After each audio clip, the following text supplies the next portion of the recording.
Price the Lord, hallelujah. യേശുവിൽ ഏറ്റവും പ്രിയമുള്ള സഹോദരി സഹോദരന്മാരെ, നല്ലൊരു ദിവസം ആശംസിക്കുന്നു. പ്രത്യേകിച്ച് തളർന്ന അവസ്ഥയിൽ ദുഃഖത്തോടെ കടന്നു പോകുന്നവർ, ഇന്ന് ഒത്തിരി കാര്യങ്ങൾ വെച്ച് വ്യാകുലപ്പെട്ടിരിക്കുന്ന മക്കൾക്കൊക്കെ ആശ്വാസമായി ഉള്ളൊരു വചനമാണ് ധ്യാനിക്കുന്നത്. തളർന്ന ഹൃദയമുള്ളവർക്ക്, തകർന്ന മനസ്സുള്ളവർക്ക് ദൈവം ശക്തിപ്പെടുത്തുന്ന ഒരു വചനം, ദൈവത്തിൻ്റെ വാഗ്ദത്തം, ദൈവത്തിൻ്റെ വാഗ്ദാനം. നമ്മളുടെ പരാജയങ്ങളിൽ നമ്മുടെ ഹൃദയം നഷ്ടപ്പെടരുത്, കഷ്ടതയെ നമ്മുടെ തളർത്തരുത്. അങ്ങനെ ഉള്ള അവസ്ഥയിൽ നാം എന്ത് ചെയ്യണമെന്നാണ് ഇന്നത്തെ വചനഭാഗം പറയുന്നത്.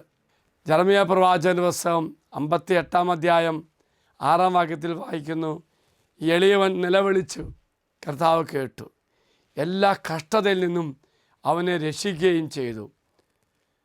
വീണ്ടും വചനം പറയുന്നു, 7-ാം വാക്യം, കർത്താവിൻ്റെ ദൂതൻ ദൈവഭക്തരെ ചുറ്റും പാളയമടിച്ച് രക്ഷിക്കുന്നു.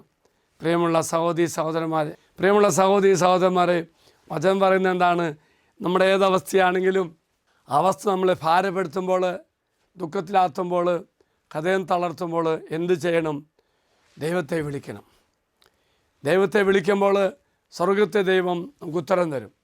ഏതെല്ലാം കഷ്ടപ്പാടോ, എന്തെല്ലാം അവസ്ഥയുണ്ടോ, അതിൽ നിന്നെല്ലാം കർത്താവ് എന്നെ മോചിപ്പിക്കും.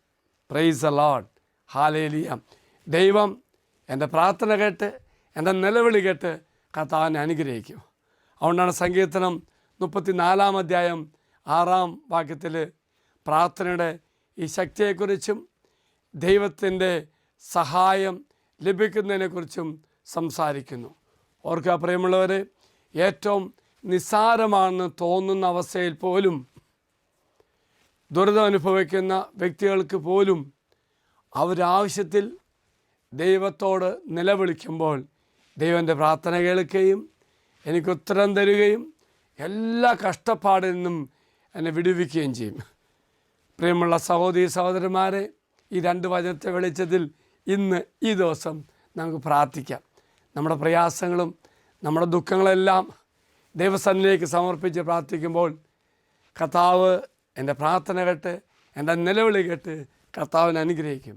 എങ്കിൽ ഈ ദിവസം അനുഗ്രഹത്തിൻ്റെ ശക്തിപ്പെടുത്തുന്നതിൻ്റെ ഒരു ദിവസമായി മാറട്ടെ എന്ന് പ്രാർത്ഥിക്കുന്നു.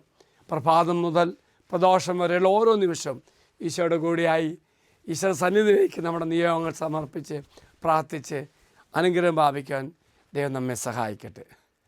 ഈശോയുടെ ആശീർവാദം, നമ്മുടെ കർത്താവായ മിശിഹായുടെ കൃപയും പിതാവായ ദൈവത്തിൻ്റെ സ്നേഹവും പരിശുദ്ധാത്മാവിൻ്റെ സഹവാസവും നമ്മെല്ലാവരും കൂടെ ഉണ്ടായിരിക്കട്ടെ, ഇപ്പോഴും എപ്പോഴും എന്നേക്കും.